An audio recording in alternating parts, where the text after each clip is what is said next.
So let us see mga babes 'no, kung ano ang energies na mahahagip natin ngayon sa collective reading naman na ito. So tanggalin muna natin 'tong tissue. Commercial. So mga babes 'no, if interesado pala kayo 'no, sa new love for singles 'no, dun natin malalaman kung may paparating ba sa inyo na new person or wali or anything related dun sa new person 'no, kung may paparating man, okay, pwede niyo yang malaman 'no. Okay, mag-message or mag-inquire lamang sa thehighpriestesstarotcare@gmail.com to avail one.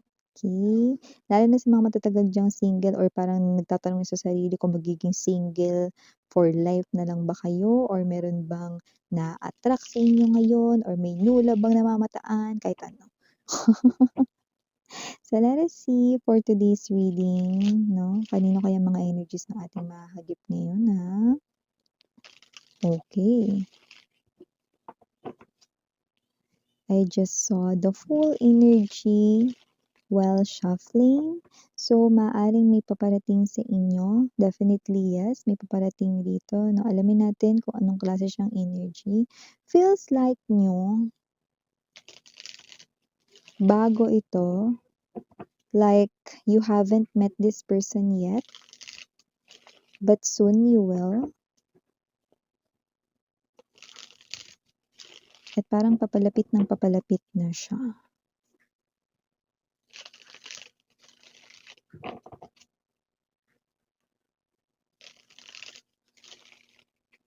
Okay. Let's go ahead and check more details related dito.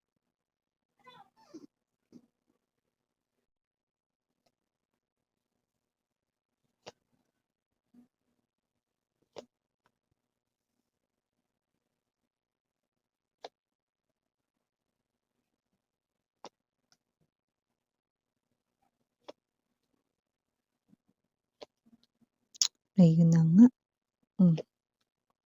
Center of the reading, 5 of Wands.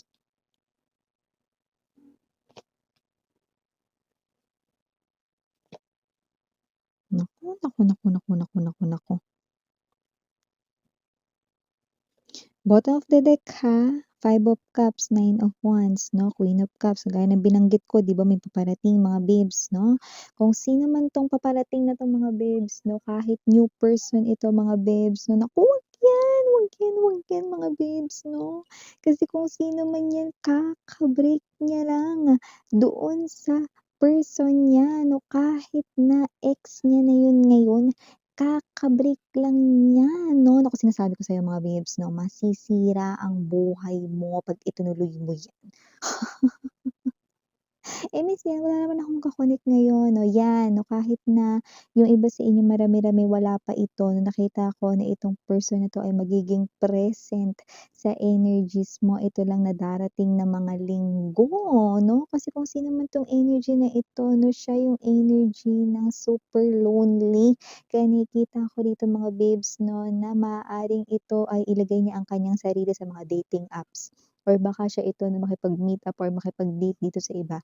Wala namang masama dun siyempre mare 'no, pero sa nakikita ko kasi rito, naghahanap lang siya rito ng pampalipas oras 'no, para hindi siya ma-boring dahil kung sino man itong new person, kahit new person ito, kitang-kita ko malinaw pa sa sabaw ng pusit na ang taong ito 'no, ay hindi para seryosohin kayo or kung sino man yung maka-connect niya 'no, kundi this person only buys time para sa kanila rito 'no, na comeback sa kanilang ex, 'yan. May parating nga, pero hindi naman pala magseseryoso. May parating nga, pero hindi pa nakaka-move on sa ex. Naku, wag yan makaka-break pa lang mga babes 'no, wag yan 'no. Kasi dito nakikita ko yan ay ililihim niya sa'yo, hindi niya yan sasabihin pero dahil ako ang medium rito 'no, in advance yan ay ipinapaalam na sa'yo, yan. Bago, So, bago natin pag-usapan ito more, batiin muna natin everybody. Hi and hello there everyone. My name is Yan. Welcome new subscribers. Ito yung Istambaras. Thank you so much sa inyong walang sawang love and support for me.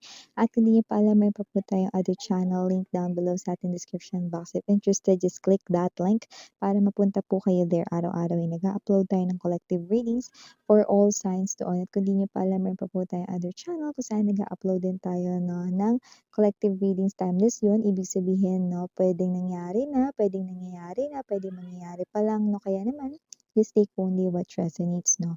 Kahit na matagal na uploaded ng isang video reading, kung tinatawag pa lamang ang inyong atensyon, yun pa lamang ang tamang time para mapakinggan mo ang mga mensaheng nakapaloob doon. At syempre na tayong gender dito, ba lalaki, LGBT, lahat ay welcome ha. Possible din mag-switch ang roles dahil general reading ito ay at the end of the day, lahat ay may free will na free mong gamitin anytime, anywhere. No? Pero, wag ito. Ang taong ito ay nakikita ko that with the King of Cups energy right in here, no, and the Hermit, malinaw na ang hinahanap pa rin ng kanyang puso, no, ng kanyang ligaw na puso ay ang ex niya, no. Kaya nakikita ko rito na malungkot siya ngayon kasi maaaring bago-bago pa lang, fresh na fresh pa lang ang kanilang hiwalayan ng kung sino man itong lumalabas na ex niya. Lumabas pa nga dito na niloko siya ng ex niya rito pero willing siya ritong tanggapin 'no, basta magkabalikan lang sila. See, in other words, makailang beses na siya nagmamakaawa sa ex niya pero ngayon ay mukhang matibay rito 'no, na hindi bumabalik ang ex niya at posibleng may third party yung ex niya 'no. Niloko siya ng ex niya pero kinukumbinsi niya itong bumalik sa kanya. Pero dahil nalulungkot ang taong ito, nakikita ko rito na maaaring ilagay niya ang kanyang sarili sa mga dating apps 'no, or available for dating. Kahit hindi sa dating apps, puwedeng siya rito 'no, ay parang, meet ng mga new people 'no, 'yan yung kanya rito 'no, na energy. So, possible na itong tao na 'to sa inyo sa mga darating lamang na linggo. Delikado! Eh, tsushime. Wiyome. Ingat ka sa delikado dahil kung sino man ito 'no, etong person na 'to ay person na naghahanap lang dito 'no ng parang, sandali lang 'no na feeling ng happiness na panandalian 'no, para habang sinusuyo niya, yes 'no, sinusuyo niya ang kanya ritong ex na bumalik sa kanya, kinukumbinsi niya 'no habang nakikipag-connect siya sa'yo. Otte, hindi tama yun, 'di ba? Mali yun, 'di ba? So, ganun yung nakikita ko dito 'no. So, kung sino man 'tong energy na 'to, magdadala lang 'to ng conflict sa buhay mo. So, habang hindi pa siya umi-enter or hindi pa siya pumapasok dito sa life mo, pero yung iba hindi talaga mapipigilan, talagang magme-meet kayo nitong tao na 'to 'no. Pero ang maganda dito, lumalabas po kayo bilang Queen of Cups. Mamaya babanggitin ko sa inyo kung anong ibig sabihin nun 'no. Pero itong tao na 'to 'no, once napatuloy mo yan sa buhay mo 'no, at ma-fall ka na talaga sa kanya, yari ka talaga be, 'no. Dahil nakikita ko rito that you are someone with the Three of Coins energy. You look or search for someone na yung next mo makaka-in relationship ay gusto mo na talaga na maging the one for you. So, you make sure na parang sa next relationship ko sisiguraduhin ko talaga na yun na talaga yung person para sa'kin. Ibibigay ko sa kanya yung right treatment, ipakikita ko sa kanya kung paano ako magmahal 'no, and all of those things 'no.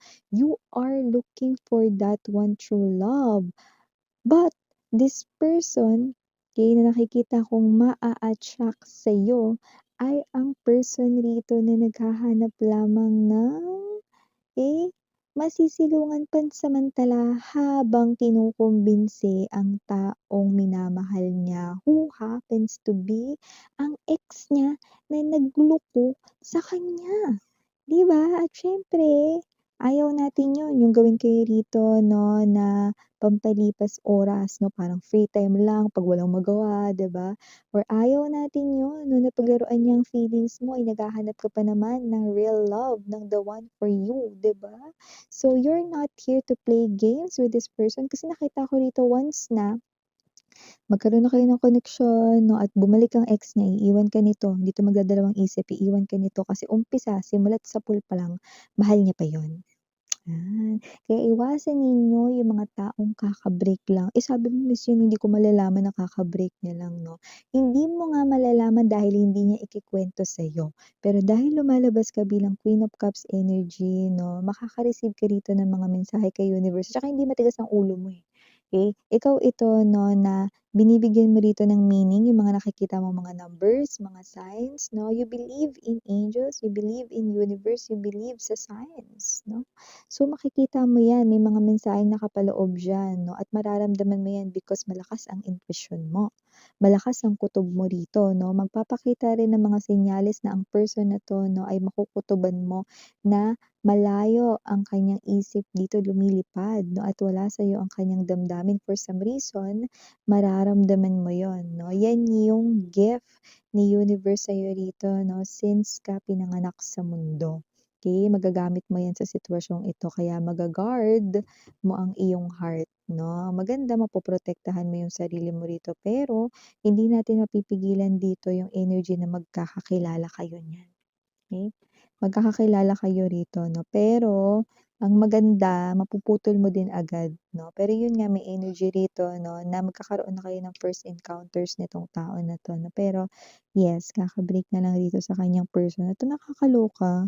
Niloko na nga siya nung ex niya, sige pa rin siya ng habol dito dun, 'di ba? Kasi nga ganun talaga ang baliw na pag-ibig, bakit ganito? Baliw na puso'y 'di ba? Definitely, kapagka gano'n talaga nilamon na siya ng sistema ng kanyang maling pag-ibig sa taong ito na niloko na nga siya, pinagtaksilan no, pero ito willing pa siya magmakaawa, bumalik lang sa kanya yung partner niya rito. Aba, teka nga naman, wala na rin siya sa hulog dito sa pag-iisip niya kasi para maghanap siya dito ng pagbabalingan muna pansamantala 'no, maling-mali yun. See, wala na siya sa tamang pag-iisip dito, wala siya sa tamang hulog dito kasi nga problemado, hindi niya alam kung paano niya ibabalik ang nagloko niyang ex pabalik sa buhay niya. Hindi niya naiisip dito na baka lokohin lang siya ulit ng paulit-ulit ngayon, wala na 'yun sa isip niya.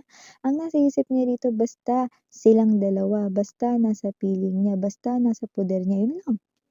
Hindi niya naisip sarili niya. Ang taong ito kailangan maintindihan niya muna at malaman niya na mahalin ang kanyang sarili.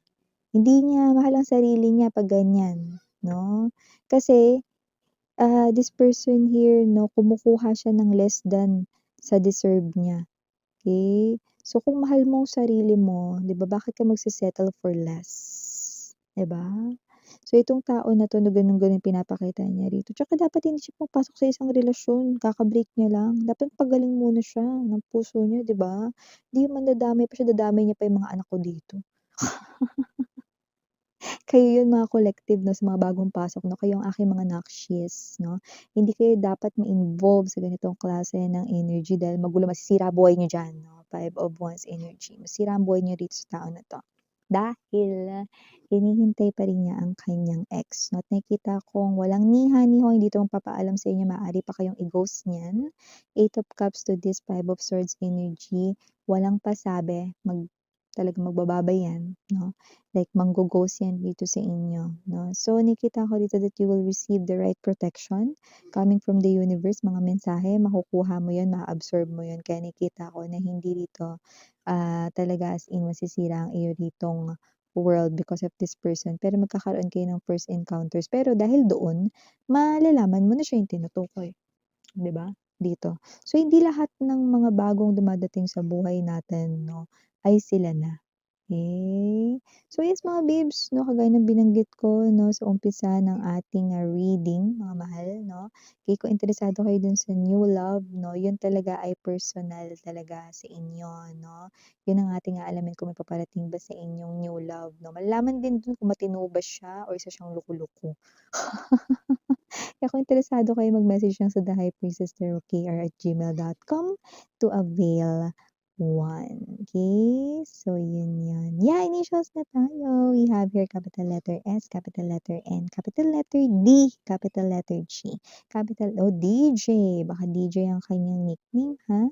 So whatever the case may be, na meron pa tayo rito iba pang mga capital letters, capital letter Q, capital letter Y, and capital letter R. And for other letters might be small letters, we have A, P, E, o ape. Naku 'no, malaunggoy ang ugali nito. Emmer. So, small letters pa natin dito, T, O, and last but not the least, H. So, ito yung mga messages right here for you guys. Again, I'm Yuriana Ani, Sarang Yellow Light. Annyeong.